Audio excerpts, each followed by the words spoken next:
Hi folks, I'm Ashraf Hingora. I'm a language and soft skill trainer, life business and parenting coach. English breakfast with Ashraf में आज मैं active passive voice के बारे में कुछ बताना चाहूँगा। एक्टिव वॉइस किसे कहते हैं, पैसिव वॉइस क्या होता है और एक्टिव से पैसिव क्यों बनाए जाते हैं, इनको समझें। एक्टिव वॉइस ऐसे वाक्य जिसमें वर्ब का सब्जेक्ट खुद काम करता है तो वे वर्ब के एक्टिव वॉइस में होते हैं। ये वर्ब ट्रांजिटिव अर्थात सकर्मक और इनट्रांजिटिव मतलब अकर्मक क्रियाएं दोनों तरह की हो सकती हैं। ट्रांजिटिव वर्ब किसे कहते हैं, ये देखें। ट्रांजिटिव वर्ब उसे कहते हैं जिसके साथ कर्म अर्थात ऑब्जेक्ट हो, और इनट्रांजिटिव वर्ब उसे कहते हैं जिसके साथ कर्म अर्थात ऑब्जेक्ट ना हो।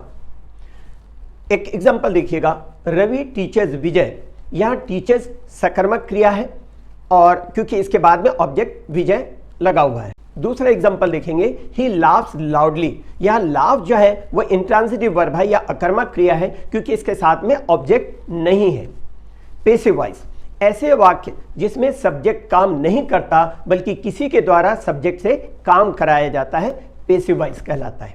जैसे विजय इज टॉट बाय रवि, विजय रवि द्वारा पढ़ाया जाता है। कुछ नियम है एक्टिव से पैसिव बनाने के, उन नियम को समझ लें।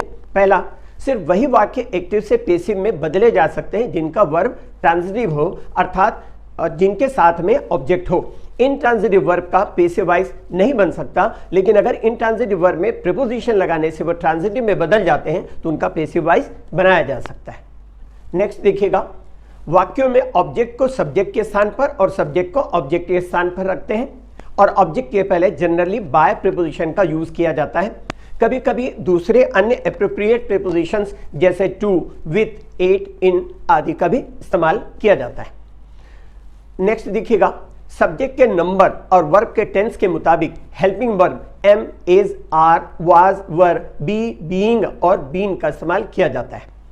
नेक्स्ट देखिएगा, पैसिव वॉइस में वर्ब हमेशा पास्ट पार्टिसिपल मतलब third form of the verb होता है। नेक्स्ट, जब ऑब्जेक्ट स्पष्ट हो या महत्वपूर्ण ना हो तो उसका इस्तेमाल करने की आवश्यकता ही ना हो तो बहुत से मामले में बाय प्लस ऑब्जेक्ट का इस्तेमाल नहीं किया जाता। उसी तरह जब वाक्य का ऑब्जेक्ट अनिश्चित हो जैसे पीपल से, समबडी सेज, समवन सेज आदि, तब पैसिव में it is said, passive it is said द्वारा बनाया जाता है। By the people, by someone, by somebody, by him, her वगैरह का इस्तेमाल नहीं किया जाता। एग्जाम्पल से देखिएगा, पीपल विल हेल्प मी या दे विल हेल्प मी या समबडी विल हेल्प मी, तो इसका पैसिव होगा I will be helped. Bye the people, bye somebody, bye them वगैरह कहने की जरूरत नहीं होती और इवन लिखने की भी जरूरत नहीं होती। ये भी नोट करें कि प्रेजेंट, पास्ट और फ्यूचर परफेक्ट कंटिन्यूअस टेंस का पैसिव नहीं बनाए जाते और सामान्यतः फ्यूचर कंटिन्यूअस टेंस का भी पैसिव नहीं बनाया जाता। एक्टिव को पैसिव में बदलने के लिए 5 सूत्रों को याद कर लीजिए। फॉर्मूला है जिनसे लगभग हर तरह के सेंटेंसेस के पैसिव वॉइस बनाए जा सकते हैं। पहला फॉर्मूला है am, is, are, was, were, be, being and been plus third form of the verb means past participle equal to passive of tense. दूसरा फॉर्मूला है subject plus modal verb plus bare infinitive means infinitive without to equal to be plus third form of the verb. ये दूसरा formula हुआ। तीसरा formula है subject plus be और have, be means is, am, are, was, were, have means has, have, had, will have, shall have, जो भी लगता है वो। तो फार्मूला होगा subject plus be oblique have plus infinitive means to plus verb, तो उसका पैसिव होगा to be plus third form of the verb. Subject plus verb plus object plus infinitive without to equal to passive of sentence plus infinitive. Next formula है last one, fifth one, subject plus verb plus object plus infinitive और clause और complement equal to passive of sentence plus infinitive और clause और complement. अब formula number first की detail में समझे इसको। पहला देखिएगा, इसको जो मैंने फार्मूला बताया है उसका पहला, am, is, are, was, were, be, being, been plus V three equal to passive of tense. अब सिंपल प्रेजेंट का कैसा, उसका डिटेल मैंने कहा तो डिटेल में समझ लें। Passive of simple present equal to is, am, are plus past participle. Passive of simple past equal to was, were plus past participle. Passive of simple future equal to shall be, will be plus past participle. Passive of present continuous equal to is, am, are, being plus past participle. Passive of past continuous equal to was, were, being plus past participle. Present perfect tense का passive होगा has been और have been plus past participle. Past perfect का passive होगा had been plus past participle, और future perfect का passive होगा will have been, shall have been plus past participle. इन example से समझिए। एक्टिव का एग्जांपल देखें, आई राइट ए नॉवेल, मैं उपन्यास लिखता हूं, तो इसका पेसिव होगा a novel is written by me. Simple past का एग्जांपल देखें, आई रोट अ नॉवेल, मैंने उपन्यास लिखा, तो इसका पेसिव होगा a novel was written by me. Simple future tense का एग्जांपल देखिएगा एक्टिव में, I shall write a novel, मैं उपन्यास लिखूंगा, तो इसका पेसिव होगा a novel will be written by me.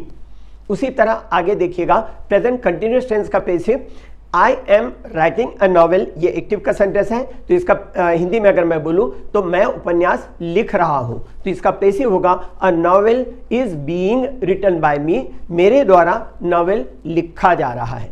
Past continuous tense का एक्टिव सेंटेंस देखें, I was writing a novel, मैं उपन्यास लिख रहा था, तो इसका पेसिव होगा a novel was being written by मी।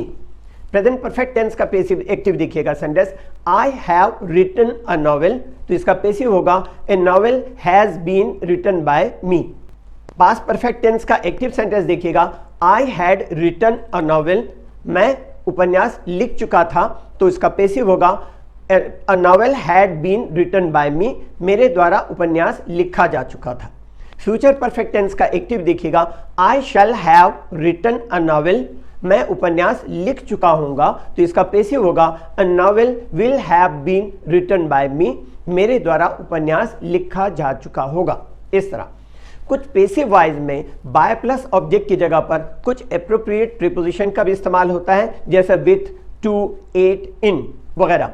तो इनका इस्तेमाल सेंटेंसेस से समझें। एक्टिव का एक एग्जांपल मैं आपको बता रहा हूं, ही सेटिस्फाइड हिज टीचर, उसने अपने शिक्षक को संतुष्ट किया, तो इसका पेसिव होगा his teacher was satisfied with him, तो वहां पर जनरली जो बाय प्रीपोजिशन लगता है उसकी जगह एप्रोप्रिएट प्रीपोजिशन लगा, उसके शिक्षक संतुष्ट, उसको हम हिंदी में कहें उसके शिक्षक उससे संतुष्ट थे। इस तरह एक्टिव का एग्जांपल देखिएगा, जहां पर दूसरे कोई प्रीपोजिशन लगते हैं उन्हीं एग्जांपल्स को बता रहा हूं। ही नोज द रूट, वह रास्ता जानता है, तो इसका पेसिव होगा the route is known to him, यहां पर टू प्रीपोजिशन है एप्रोप्रिएट, रास्ता उसे ज्ञात है। इस तरह से एक्टिव का एक और एग्जांपल देखिएगा, this news astonished my parents, इस समाचार ने मेरे माता पिता को आश्चर्यचकित कर दिया, इसका पेसिव होगा my parents were astonished at this news, इस समाचार से मेरे माता पिता आश्चर्यचकित हुए।